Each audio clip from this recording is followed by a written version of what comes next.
Hiiumaa on väike maa. Hiiumaa on tore maa. Ja hiidlased on toredad töökad inimesed. Pikka aega on Hiiumaa tööd ja tegemised teenimatult olnud meie massikommunikatsioonikanalite huviorbiidist väljas. Katsume kahe järgneva Kuidas elad saatega seda lünka täita ja vaadata, mis Hiiumaal toimub.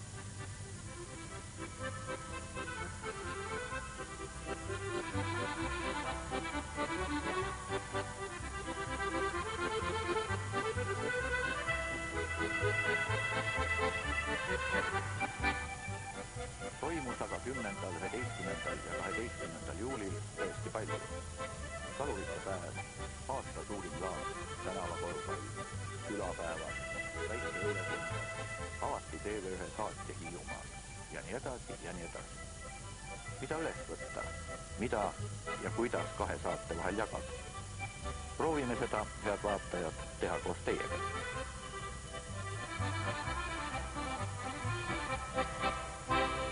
Kuidas elab Hiiumaa? Kui sõpradele öelda, siis ütleks, et nii, et kõik kadestavad, aga kui tõsisemalt öelda, siis ikkagi hästi. Ja miks hästi? Võib-olla peamiselt sellepärast, et vahel on sellest isoleeritusest tagasu.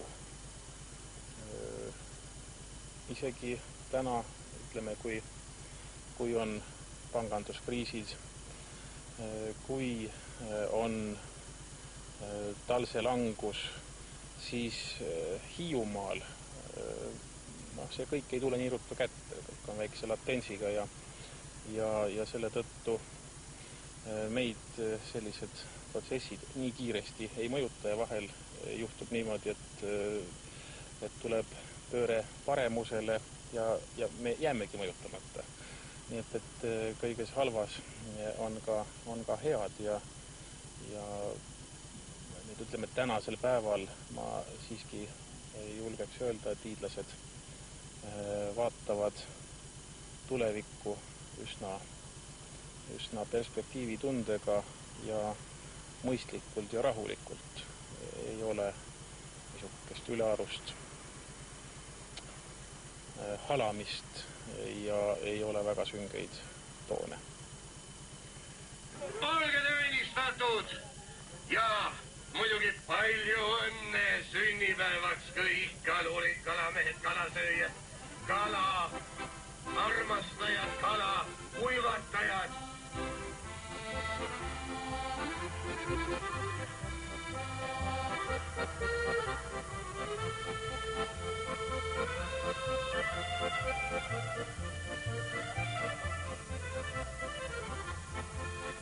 Eelmisel aastal me ajasime ka juttu samal päeval. Mis on aasta jooksul muutunud Hiiu kaluri elus? Ma arvan, et muutunud on päris palju.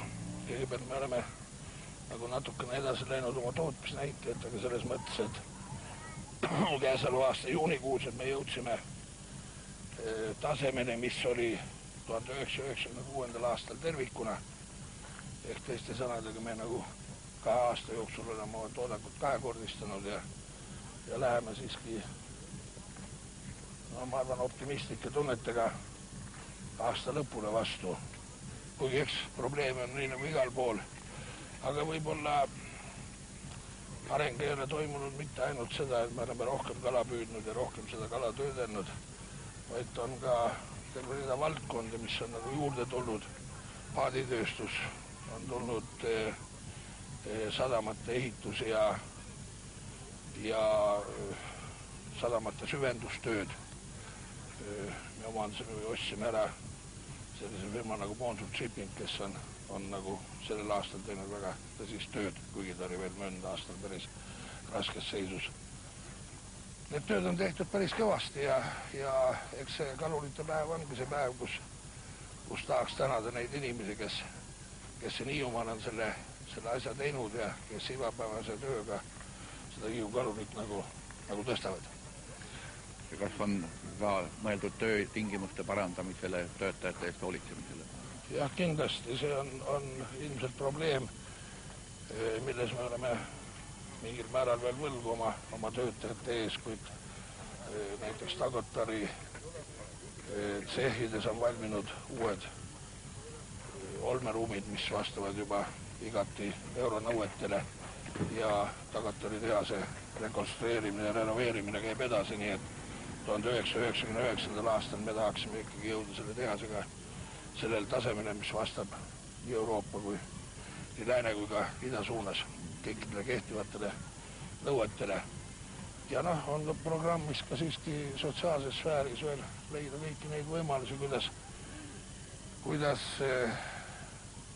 siin Hiiumaal, kus need sageli on öelnud, et tingimused ei ole kõige paremad, mida arvates on päris toredad siiski, et kuidas kinnistada hiidlasi Hiiumaa külge. Ja ma usun, et kui Hiiumaa üks kõige suurem tööandja, me peame selle eest tõsist muret tundma.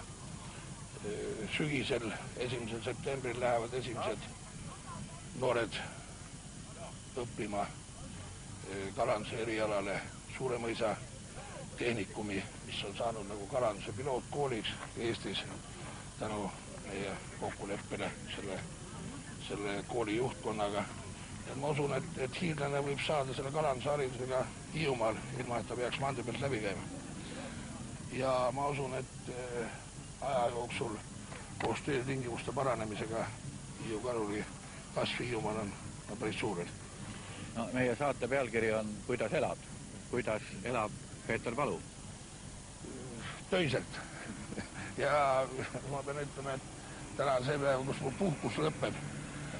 Energiat olen täis, esmaspäeval istume laua taha ja paneme täie hooga edasi.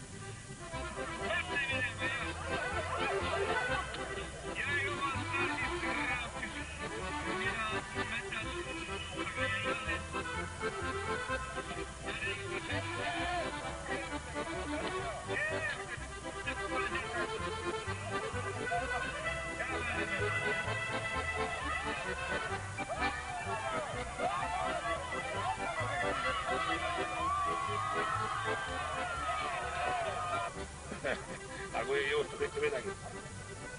No nii, läks!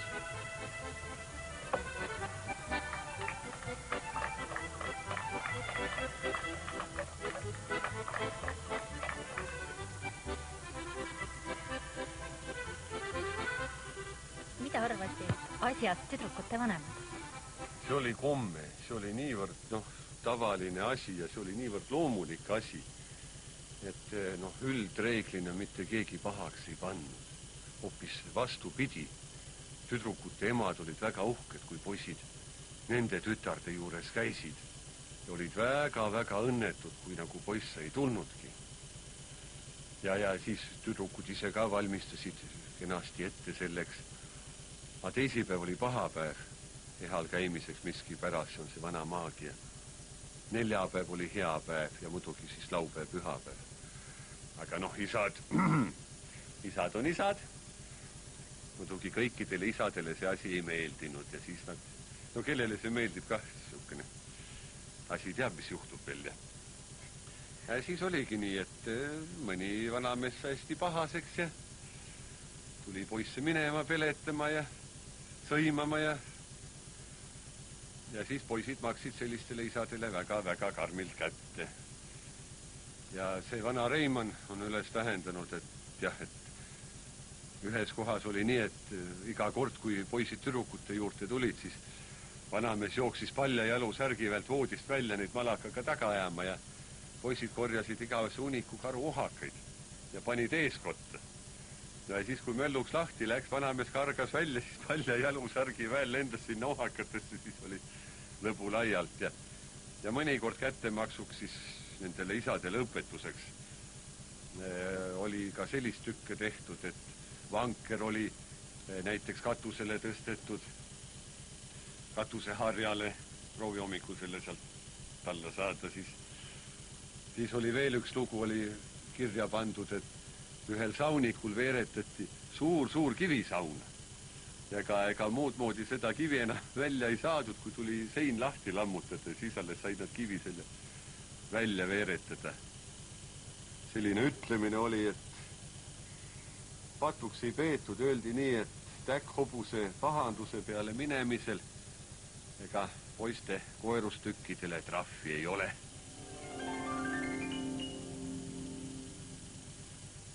Hiiumaa lapsed olevat soovinud kõige rohkem kahte asja.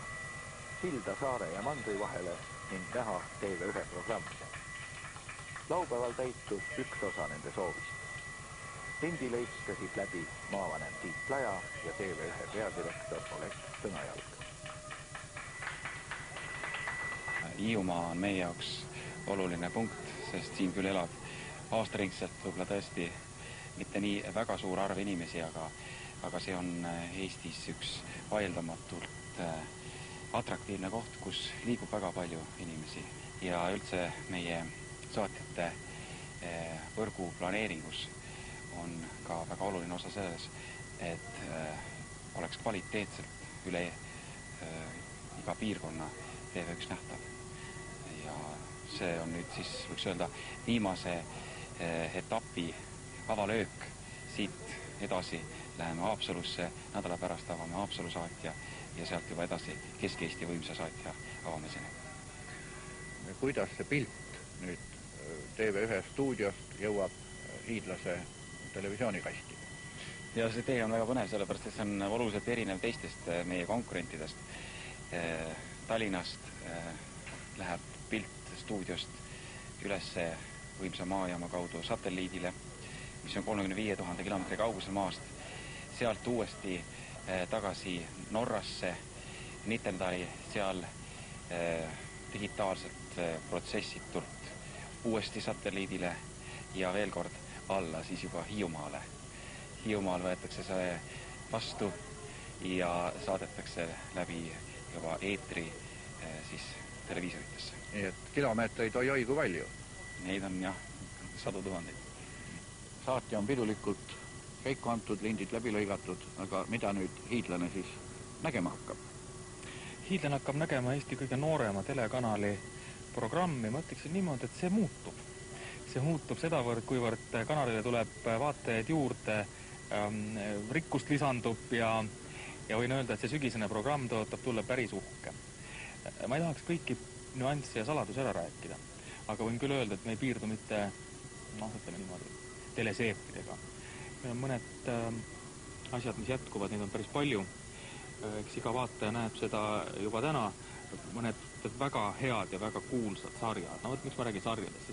Viimasel ajal on selline tendents, et uus telesari ei ole enam selline odav nurga taga 2 kaameraga üles võetud lugu, vaid ikkagi mängufilmi tasemel. Kui ma nimetan mõned nimed, nagu Helen Hunt või George Clooney, kes mängivad siis vastavalt seriaalides Hull sinu järele või Kiirabi haigla, siis tegemist on ikkagi maailma tippnäitlejate ja tippkinokunstiga, kuigi ta on tõesti järgnevaks tehtud. Lisandub uuest aastast palju mängufilme, väga heal tasemel mängufilme. Me lõpetame praegu läbirääkimisi 2 väga suure kinokompaniiga, kes ei ole siiani veel Baltikumis üldse esindatud. Nende film ei ole teleekraanidel sugugi mitte olnud, aga võib-olla see ei olegi telekanalis kõige peamine. Me alustasime kui uudistekanal. Me jätkame kui igamehe kanal. Ja mitte ainult uudistekanal, aga endiselt on uudised väga tähtsad ja sinna me paneme ka jõudu ja väge juurde. Me lisame publitsistikat ja me lisame mängulisust, nii et nii seda kui teist lõbusamaks ja sisulisemaks. Ja ma usun,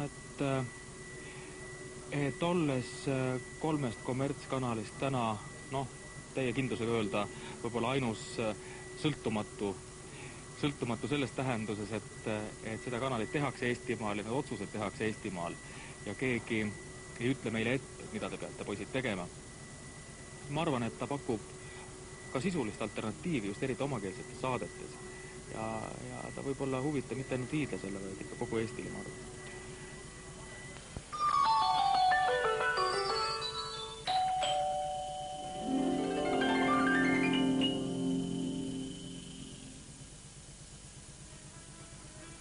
Nagu nädal tagasi, nii oleme tänaseski saates ikka veel Hiiumaal.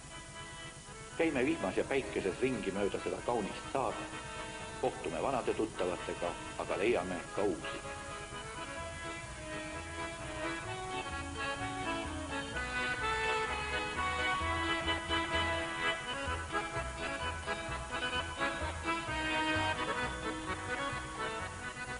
Kuidas me elame? Noh, see on siis küsimus sellest, mida me mõtleme tegelikult. Jah, ma mõtleme ikka tulevikust.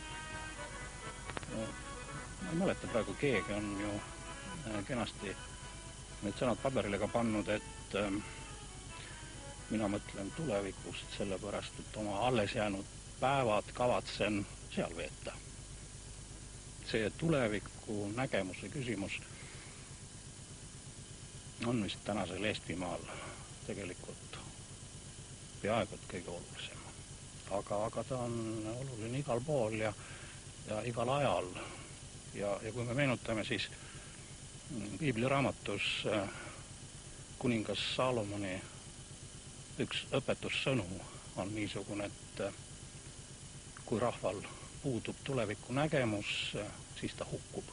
Et tuleviku nägemusega just nimelt elatakse ja saadakse üle niisugustest tänastest probleemidest ja headele tuleviku nägemustele mõeldes saab nagu soojamalt ja rõõmsamalt tänase päeva elada. Nii et kui nüüd mõelda meie hiidlaste seisukohalt ja meie siinsete tegemiste seisukohalt, siis ka biosfääri kaitseala programm on tegelikult niisugune tulevikku mõtestav ja üsna konkreetselt ka tulevikku planeeriv programm. Ja ausalt öeldes minu enda jaoks täpselt samamoodi. See oli 92. aastal, kui me alustasime oma Rahvahariduskeskuse tuuru tegemist ja siis oli üsna palju vaidlemisi koha peal ka, kas seda üldse vaja on ja mis asi see niisugune on ja nii edasi. Ja siis üks minu sõber või minu ringkonna inimene, kellega oleme asju palju arutanud, Jaanus Bergman, ütles, et Ruben, et sa vist ei tee päris õigesti, et miks sa täiskasvanute hariduse ette võtad, et tegelikult oleks vaja ikkagi ju noori õpetada, et kui kellestki midagi tuleb, siis nendest. Nüüd on jälle hulk aega mööda läinud. Ma ei võtnud seda väga tõsiselt, sest minu arvates kõik inimesed ikkagi peavad õppima. Ja nüüd, olles Taanimaal Saamse saarel, eelmine nädal, siis seal kohalik planeerimisosakonna juhataja. Kui me olime juba elust ja asjadest ja probleemidest vestelnud, ütles muu hulgas niimoodi, et kui sa, Ruben, teed siin mingeid kokkutulemisi ja arutelusid ja kohalike inimeste niisugust initsiatiivi püüad ärgitada ja et ära mitte mingil juhul unusta noori, kes on kusagil vanuses 16-21 aastat. Nad on häälestatud selliselt ja ütleme just häälestatud selliselt, et nad võivad väga palju genereerida uut ja tarvilikku ja selles mõttes see lihtsalt meie vanemate ja juba rahulikumate meeste nagu mõttemaailma laiendab. Ja teiselt poolt see samal ajal on ka nendele võimalus eluga kaasa minna, mõista probleeme ja valmistada end ette tulevikuks. Ja muide 93. aastal Ülo Vooglaid soovitas mul ka, et kõigis töörühmadesse või probleemgruppidesse, mida arendustegevuse juures ellu kutsuda, et seal peaks alati olema ka üks kusagil keskkooli lõpuklassi õpilane. Meie prioriteet on mitu aastat üheselt omavalitsustega paika pandud ja see on haridus. Ja seda prioriteeti on omavalitsused ka väga võimsalt suutnud ellu viia ja on hea meel, et see tee on ka õigeks osutunud. Kui rääkida päevaprobleemidest, siis on minu jaoks prioriteetne Hiiumaa mandri vahelise veetee süvendamine, mis tagaks siis ka Hiiumaale võimaluse korraliku parvlaeva käikupanekuks, mis lahendaks tõenäoliselt ära meie suvised transpordi probleemid igal juhul. Talveperioodil me ei ole veel päris kindlad, sellepärast et kui on ikkagi väga tõsine rüsijää ja suured tuuled, me ei ole kogemust, kas siis suur laevgi sõita saab ja vastu veab. Kui palju siis seda merepõhja välja tõsteti? Seda tõsteti üle 60 000 kandi. Jämedalt süvendustööde maksumus oli 3,5 miljonit. Kui sügavaks nüüd siis siin vesi läks? Akvatoorium ja manööverdusala, kus siis on mõeldud -5,2-ni ja need sügavused on saadud, meil veel seisavad ees kontrollmõõtmised ja jäik traalimine ja ehituskaeviku sügavus on -6. See tähendab seda, et sealt siis hakatakse nende konstruktsioonidega peale, aga terve sadama sügavus siis, kui need kaid on valmis ehitatud, jääb ikkagi siis -5,2.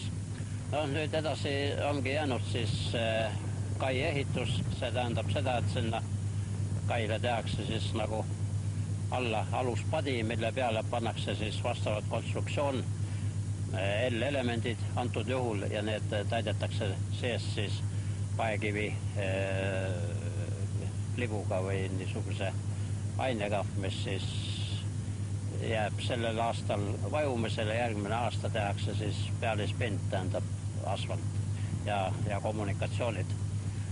Ja terve see ehitus on planeeritud maksumusega 17 miljonit, sellest aastast realiseeritakse 13,5 ja 1,6 miljonit jääb siis Rohuküla poolele põhjabasseini süvendustöödeks ja ühe aparelli kohandamiseks. Laevakompanii ootab väga seda, et saaks siinsamas Heltermaal valmis see sadamakai juurdeehitus, et saaks siia korralikult silduda, süvendustööd juba on sadamas lõppenud. Kuu lõpus peaks algama süvendustööd faarvaatri peal, siis Heltermaa Rahude kanalis tähendab ja Rukkirahu kanalis. Ja kui see töö on tehtud, siis mina arvan, optimistina arvan, et kusagil sügisel novembrikuus ehk me saaksime siia rakendada parvlaeva Ophelia juba, mis on ikka reisijasõbralikum. Laevakompanii lubab hiidlastele ja teistele inimestele reisijasõbralikumat laeva. Taevataat aga ei luba sugugi mitte alati inimsõbralikku ilma. Esimese saate Hiiumaast lõpetasime Paduvihmas laadaplatsi. Lähme sinna hetkeks veel tagasi. Kas on nüüd karta, et vihm keerab siis laada tuksi või? No mina ei usu, et ta tuksi keerab, sellepärast, et meil on nüüd esimese aasta kogemus oli see, et terve päeva sadas ja palju hullemini sadas ja mitte midagi ei juhtunud. Ja paistab, et taevas on selline kõrge ja ma arvan niimoodi, et ta läheb pika peale jälle vaiksemaks. No te olete nii palju tööd teinud, et vanajumal võiks ju halastada. Ma arvan ka, et küllap ta halastab ka, sellepärast, et ta on täna sedasi lubanud jälle korraks natukene rohkem sadu ja siis jälle ilusamat ilma ja ei, küllap kõik läheb korda. Palju nüüd on siin firmasid või ettevõtjaid väljas täna?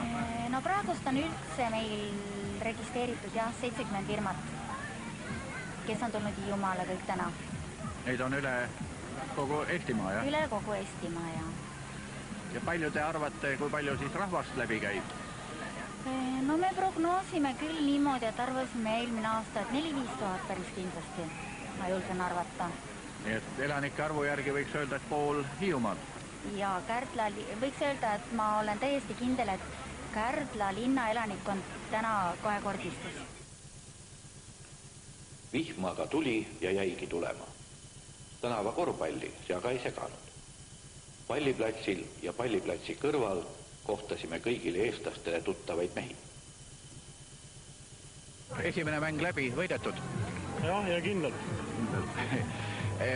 Mitmes kord Hiiumaal olla? See on teine kord, esimest korda olin 3 aastat tagasi, kui ma ei eksi. Ja mida arvate hiidlastest? No, saare elanikud nagu saaremaalasidki ja väga toredad inimesed. Näha on, et neile sellised üritused meeldivad ja rahvas tuleb kokku. Tänava korvpall peaks nagu Eesti korvpalli kõvasti toetama? Loomulikult. tänava korvpall on just selge eriline ala, et tuleb mängida kõikide ilmastiku tingimustega. Seekord saab vihma selle väga põnevaks.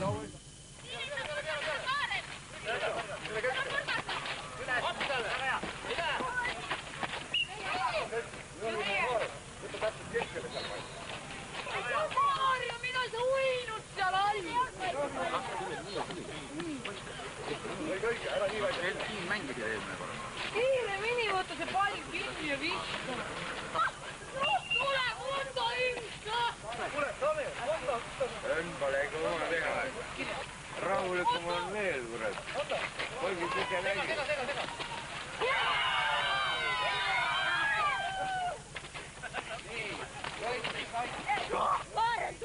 Võit käes?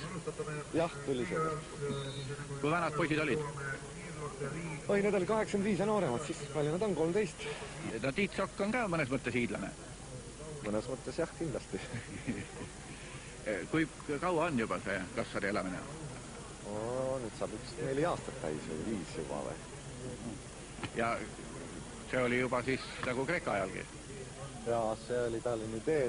Sõbrad olid ja hakkasid, millal ma esimest korda olin, 89 tuli ja siis ma polnud käinudki ja siis läks juba pikalt. Ja siis tuli taoline hea vaikne kohakene, nii et... Et hiidlased on kena rahvas? Jaa, rikkumata. Hiidlane on väga kodukeskne ja mul on alati selline tunne, et kõige tähtsam töö on see töö, mis tal on vaja kodus teha. Hiidlane võib jätta kõik asjad pooleli, kui tal on tarvis minna tegema heina ja on ilus ilm.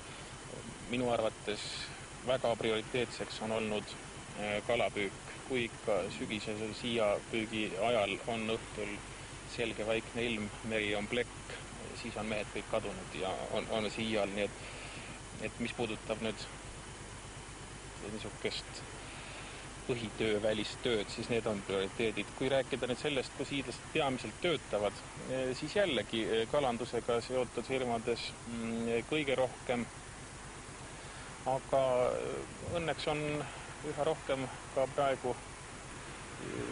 juurde tulnud omavalitsuste niisuguse tõsise töö tulemusena väiketootmist, väikeettevõtteid, kus siis töötab 10 kuni 30 töötajat ja maaelu arenguks on see äärmiselt oluline.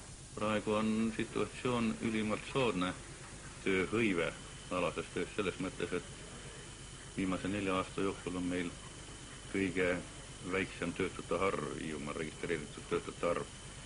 1. juuli seisuga nimelt 154 töötut, seda niisugust arvu meil pole kunagi olnud.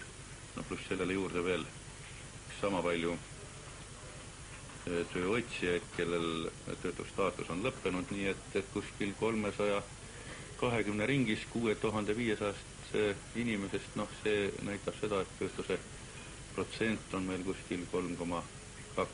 Või vaadata nüüd seda meie konkreetset situatsiooni, siis meil ole seda varjatud töötust ka.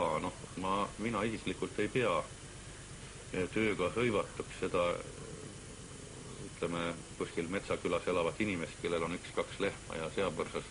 See on naturaalmajapidamine, ta ei anna kaubatoodangut ja eks ka Euroopa standardite järgi loetakse neid ka töötuks, nii et kui nüüd me vaatame euronõuete järgi, siis töötuse protsent Hiiumaal on kuskil 8, vabariigi keskmine on 10,5. Viimase 2 aasta jooksul, 1,5 aasta jooksul on meil ikkagi tohutult muudatusi olnud. Kõigepealt see, et meie suurim ettevõtja Hiiu Kalur sai jalad alla tänu võib-olla juhtkonna vahetusele. Me saime ka avatud uuesti Vene turu ja Ukraina turu. Maailmaturu hinnad metsakaubanduses tõusid ja meil Hiiumaal on praegu kuskil 67% kaetud metsaga, nii metsast me saame üsna suurt tulu, mida me välja peame.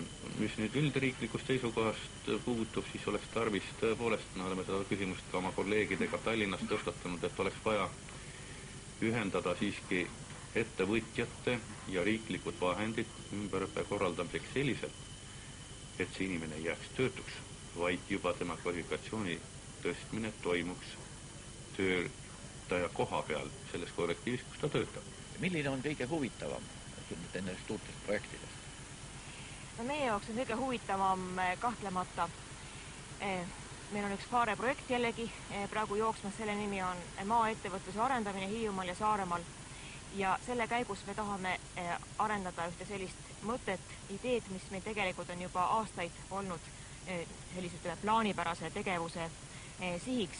See on kaugtöö võimaluste arendamine Hiiumaal. See tähendab seda, et me saaksime luua sellise keskkonna, kus igasugust tööd, ükskõik millist, mitte ainult põllumajanduslikku, nagu siiani arvatakse, et maapiirkondade osaks on põllumajanduslik tootmine, vaid igasugust tööd on võimalik teha täiesti suvalisest punktist Eestimaal. Ja antud juhul Hiiumaa on praegu juba saavutanud sellise olukorra, kus meie 12 000 elaniku peal on kaugelt üle 400 e-posti ehk elektroonilise posti aadressi. See tähendab seda, et praktiliselt iga töötegijat on võimalik Hiiumaalt kätte saada elektroonilisel teel. Ta saab vahetada oma informatsiooni tööandjaga või siis oma kolleegidega või suhtluspartneritega mandril või ükskõik millises suvalises maailmapunktis. Ja selle kaugtöö eesmärgiks ongi tegelikult 3 suunda. Üks on võimaldada inimestel töötada, tellimusi täita elukohast lahkumata, siit Hiiumaalt lahkumata. No see tähendab, need teenused võivad olla siis, ütleme, kas või kontoritööd, kas või rääkimata juba arvutiprogrammeerimisest, aga ütleme disainitööd. Näiteks meil tuli siin idee, inimene pakkus välja, et näiteks tema võiks teha aiakujundustöid, miks mitte. Teiseks on juba praegu Hiiumaalt selliseid inimesi, kes on oma kontori või ütleme oma firma loonud mandrile, aga kelle pere on Hiiumaal ja kes tegelikult tahaksid veeta rohkem aega siin kodus oma pere juures. Nad saaksid seda teha siis siit, ütleme, veetes 3 päeva näiteks mandril pakilisi asju ajades ja siis 2 päeva tööd tehes tegelikult, sest me teame, et ega kontoris ei ole võimalik tööd teha, seal on ju igasugused asjaajamised ja muud värgid. Aga kui sa tahad tööd teha, sul on vaja rahu ja vaikust. Ja muidugi 3. suunaks on siis selle kaugtöö puhul meie oma toodangu reklaamimine või vahendamine, turustamine läbi interneti. Et kui me need 3 suunda saaksime nüüd selle projekti käigus läbi töötada ja luua sellise kaugtöökeskuse, ütleme kas või meie siinsamas Tuurumaja baasil, siis ma arvan, et on see projekt meile väga korda läinud hästi. Meie välissuhted on tõesti olnud praegu väga aktiivsed ja kuidas nüüd seda saavutada, eks paljugi on toimunud objektiivselt meist sõltumatult, või nagu öeldakse, vaatamata meie püüetele on ikkagi asjad läinud edasi. Välissuhtlemine algas juba aastatest 89, kui Balti mere 7 saart otsustasid teha koostööd. Need saared on siis põhja poolt lugedes Ahvenamaa, siis Hiiumaa, Saaremaa, Gotland, Ööland, Bornholm ja Rügen. Ja tegemist on siis 5 riigi 7 saare koostööga, mida me kutsume B7 koostööks, Balti mere 7 saare koostööks, ja see koostöö esimestel aastatel, isegi ju kõik mäletavad, kui valmis me siis olime välissuhtlemiseks 89. aastal. Aga minu mälu ulatub praegu 94. aasta alguseni, kust see koostöö on olnud äärmiselt aktiivne. Näiteks perifeersete rannikualade konverents, mis on Euroopas üks äärmiselt tugev surveorganisatsioon, tuuakse ka meie B7 liikumist kogu aeg heaks näiteks ja peetakse seda tegelikult Euroopas hästi unikaalseks. Ja kui me vaatame nüüd Balti mere territooriumi üldse kokku, peale selle siis, nagu ma ütlesin, on meil perifeersete rannikualade konverents, kus me oleme siis Saartekomisjoni ja Balti mere komisjoni liikmed praegu 2 aastat. See koostöö on alles jalgu alla võtmas, aga ta on küllalt tormiliselt käiku läinud ja peale selle on meil siis koostöö Euromaja, mis koosneb Soome, Rootsi ja Eesti omavalitsustest, kus siis siiamaani nagu oli maakond maavalitsuse näol esindatud, aga sellest aastast oleme läinud nagu minu arvates normaalsema koostööni, et osanikud on siiski omavalitsused ja maavalitsus võib neid nende volitusel lihtsalt esindada, aga normaalne on see, et kui teistest riikidest käib suhtlemine omavalitsuse tasemel, siis käib see meil ka niimoodi. No kui B7 avas oma peakorteri ja infopunkti Brüsselis, siis minu informatsiooni järgi oli see mees, kes lindi läbi lõikas härra Laja. Jah, tõesti, see au mul oli. Muidugi selle korralduse tegid kõik 7 saart korraga, kõik nägid vaeva ja see oli väga töine ja väga meeldiv kogemus mulle. Avamine ise läks väga hästi ja lõppes Eesti traditsioonide kohaselt päris tõsise laulupeoga. Möödunud aastal võis lehtedest lugeda, et Sõrul on avatud internetikohvik. Kui kalurite päeva tähtsamad sündmused Sõru sadamas videolindil olid, läksimegi uudistama. Seal ta oligi, omaette toas kaubaküllase kaupluse ja stiilse kujundusega kohviku vahel. Kui küsisime peremehe perenaise järele, öeldi, et nemad ju mandrilt tulnud, aga Sõrul palju ära teinud. Oli väga palav suvi see aasta, ma mäletan. Me olime seal rõdul pikali maas, tekitasime omale mingisugust kuurordi varianti ja tekkis selline idee, et me pole Hiiumaal käinud, et võtaks kätte ja läheks Hiiumaale. Eks ilmselt see saarlaste maneer hiidlaste suhtes oli minul ilmselt kuskil alatoonis sees, nii et see Hiiumaa mõte mul nagu varem üldse polnud pähe tulnudki. Ja siis võtsime kätte ja paksime asjad ja saime isegi Liili hotelli kohad, nii et me olime ühe nädalavahetuse täiesti paigas, võtsime omal see turismikaardi ette ja sõitsime kõik selle järgi, kõik need rannad ja kõik läbi. Hiiumaa on korras nagu ja palju ei näe ka, sest et kui sa sõidad, kui tavaturist sõidab mööda Hiiumaad, siis ta leiab, et peale Kõpu siis nagu selle Kassari, ega palju muud polegi nagu vaadata, sest kõik on võsa ju. Sõidad ainult pidevas mingisugust lepavõsas ja siis kiidavad, et peaks nagu ilus olema. Aga tegelikult Hiiumaa omapära ongi see, et magistraal on viidudki küladest mööda. Et kui keegi viitsib nüüd keerata siia küla vahele ja hakata mere poole minema, siis ta satub päris huvitavatesse küladesse, väga ilusatesse majadesse, Eesti-aegsed kaptenimajad ja kõik, nii et natuke peab lihtsalt otsima ja vaatama ja siis tuleb välja ka see Hiiumaa omapära selles suhtes ja üldiselt hiidlane hoolitseb oma majapidamise eest, sellist lagunenud külasid siin praktiliselt ikkagi ei kohta. Ilmselt see oligi nagu sai määravaks, nii et me läksime koju, võtsime ette soovi ja börsi, sealt lugesime, et müüa talumaja 600 meetrit merest ja et asub Sõrus. Kohe sai helistatud ja leppisime kokku, et me tuleme järgmine päev vaatama, nii et me sõitsime järgmine päev uuesti Hiiumaale tagasi ja tulime kokku leppima ja seda kohta siin vaatama, mis oli muidugi selline tõeline leid selles suhtes, et ta oli täiesti